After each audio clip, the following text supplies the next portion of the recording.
If you teach a person how to find the present moment, that's where the unknown exists. That takes a lot of energy and a lot of awareness. And yet, if you practice it, the body literally will begin to respond to the mind. And that takes an enormous amount of energy and an enormous amount of awareness to stop the program. If you keep becoming so conscious of your unconscious states, you're outside the program. Focus on space. Focus on nothing. The act of doing that actually starts slowing down the analytical mind, and it starts to change the person's brainwaves. How many times do we have to forget until we stop forgetting and start remembering? That's called change. How many times do we have to go unconscious to the point where we no longer go unconscious and we stay conscious? That's the moment of change. Now, if you're truly out of the bleachers and you're on the playing field, and this happens to a lot of people in our work, they say, I really believe that this is the truth. I really believe that you could heal yourself. I really believe you could change your life. I've seen the testimonials. I just never believed that it could happen to me. Now, this is a big moment. Now you're really stepping on the playing field. So the person who starts doing their work, they're not interested in healing. The person who's truly interested in this work, they understand that the only way they can heal is that they have to change. They're not saying, I'm going to wait for my wealth or my healing to happen in order for me to feel grateful and be joyful in life. They're saying, if I feel grateful, my healing's going to begin, right? If I feel more whole, then there should be some change in my gene expression. So they've studied the content, they've studied the information, and now it becomes extremely practical. So they may have a great meditation, and we've seen this happen to many people. They sleep better, they have less pain, they have more energy, but their blood values never change. Now, they don't say, I feel better, but I'm failing, this doesn't work. They say, what is it about me that's stopping this from completely healing? Okay, how am I in my waking day? The moment you begin to ask that question, you turn on the frontal lobe, and the frontal lobe is the seat of your conscience. Now, the moment you start looking at the end of your day, how did I do? This is such an important question. How did I do today? Did I fall from grace? When did I lose it? And who did I lose it with? If I had another opportunity, how would I do it differently? They'll tell you, I've seen them stand on the stage and tell their story and say, I had to start really watching myself in my life. How I was emotionally responding to my ex, how I was emotionally responding to my financial problems. I had to really, really pay attention to that. And that takes an enormous amount of energy and an enormous amount of awareness to stop the program, right? So you forget and you go, damn, I went unconscious. Now, you didn't lose, you didn't fail.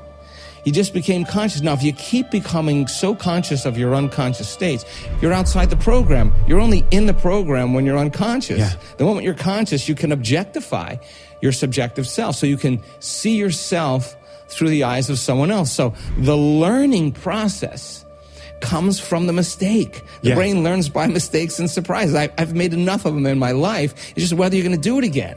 You want to do it again, you're back in the habit, back in the routine. If you say, this is it, the next time that happens, I am not going to do that. Not for anybody else, but because those emotions actually, my response to that person or that circumstance is actually weakening the organism. Is that person, that circumstance worth it? So then it's evolution. It's evolution. The challenge then has to be met with a greater level of mind. Now, if you're just doing your meditation just because you want to please God or do the right thing or feel good about yourself, that's going to get stale after a while because it's just going to become another routine between your coffee and your shower and your emails and your drive to work, and people aren't present, right? The familiar past, conditioning is based on the past, that thought and the feeling, but habituation is the programming them to predictable future. That's the known. So if you teach a person how to find the present moment, that's where the unknown exists. That takes a lot of energy and a lot of awareness. And yet, if you practice it, the body literally will begin to respond to the mind. It's like training an animal. It finally relaxes. And when that occurs, your response to people and circumstances in your life will be different because you overcame yourself at the beginning of the day. So I get up really early. Why? Because nobody bothers me. I get in my think box. But I'm not going to sit down and just jump into a meditation. What thoughts before I go into this meditation am I going to stay away from? Well, what circumstances, what things I can think about later that aren't that important to me? What emotions, what memories am I going to stay away from? If I go there, I know what that's going to do. I mean, why am I doing this meditation? What am I going to be doing? How am I going to do it? So just like anybody who does anything really well, you get in your think box and you organize what you're going to do. Are you doing this in bed, or are you having coffee first? Or? I just get up, move around a little bit, do a few things, maybe write some notes down, because then I can assign meaning to the act. I can stay conscious when I'm in it. So you do all this before your meditation? Okay. Always.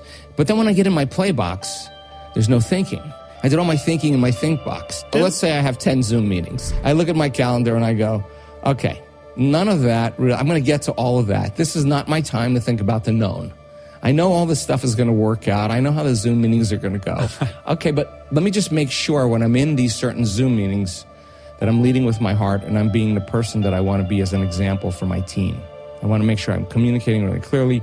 I'll make time for this, that. Okay, I get all that out of the way. Well, that's all the known stuff. But when I come to execute now, well, what am I going to do to open my heart today? Like, what am I really going to do? When I do the breath to bring energy into my brain, what am I bringing?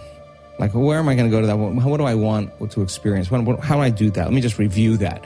Okay, then I'm going to open my focus. I'm going to go deep into nothing. I'm going to go as far as I can. And then when I get to that point, then I'm going to create. And when I create, this is what I'm going to create. So I'm not thinking in when I'm there, what should I create? I've already got that all worked out. I'm rehearsing. I'm getting clear on what I'm going to do. I'm getting clear on what I'm not going to do. I'm getting clear on how my last meditation was and how I want to evolve my next meditation. So then when I get to my play box, I'm not analyzing and thinking, because if I'm analyzing and thinking, I can't do it, right? So I get that worked out. If it takes me half an hour, I allow for 2 hours for myself. If it takes me half an hour to get very clear, and then sometimes there's disturbing things that I have to get through because there's meetings and stuff like that. But I just go, that is all always going to work out. This is your time. When the brain is incoherent, we're incoherent. And so think about when you're stressed. The most common thing that people do is they over-focus.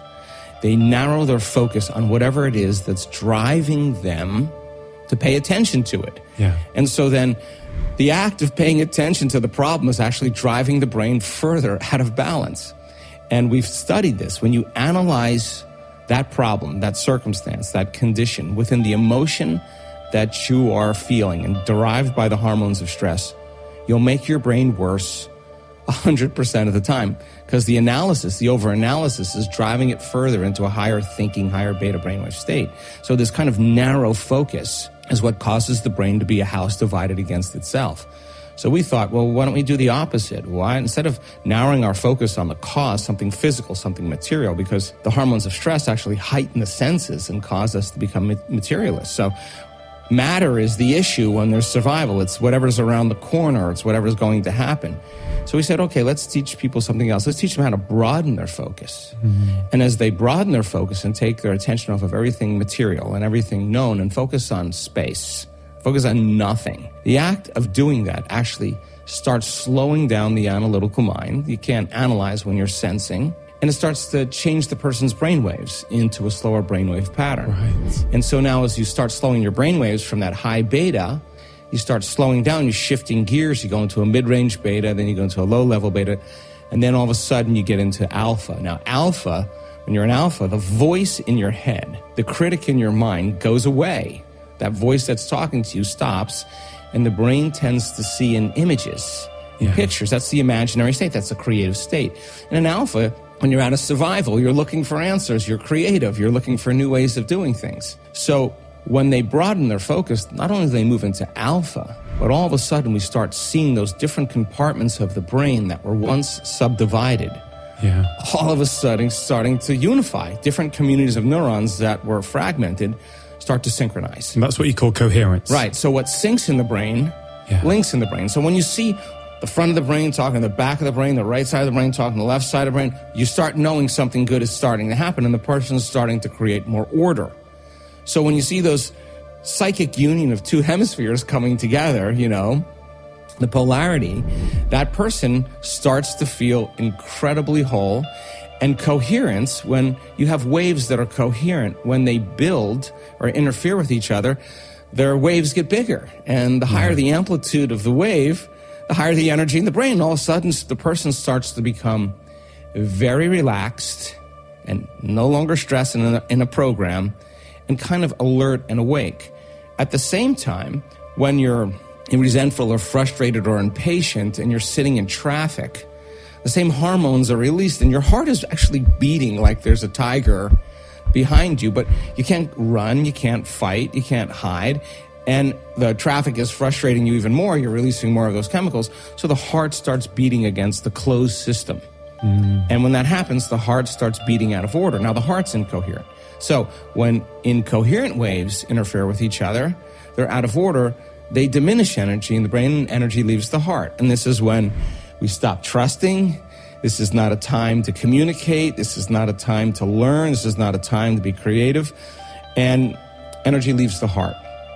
So we discovered then when a person truly starts practicing those elevated emotions, the heart gets very orderly, very coherent as well. And now, when you start feeling the emotions of the things that you want in your life or that you would like to create in your life ahead of the actual experience, it's impossible for you to want it.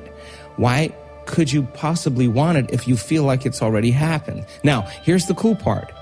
Maintain that modified state of being. Get so good at doing it with your eyes closed. Start practicing with your eyes open. And if you can maintain that modified state of mind and body your entire day, coherent heart, soon as energy reaches the heart, we've done thousands of studies on this, it's going straight to the brain. The heart starts to inform the brain that it's safe to create. At the exact same time, the heart begins to produce an external magnetic field. You got a Wi-Fi signal now. You start feeling connected. You start feeling more whole. The brain is coherent. It's directing a very clear vision of what it wants. Combine that clear intention with an elevated emotion, you have a different Wi-Fi signal. You have a different energy. Now, the cool part about that is you start to see those synchronicities, those coincidences, those opportunities start showing up in your life, and you're not going anywhere to get them. They're actually coming to you. Please engage with this video by liking, commenting, and sharing. Subscribe to stay updated. For more amazing content, check out our next video.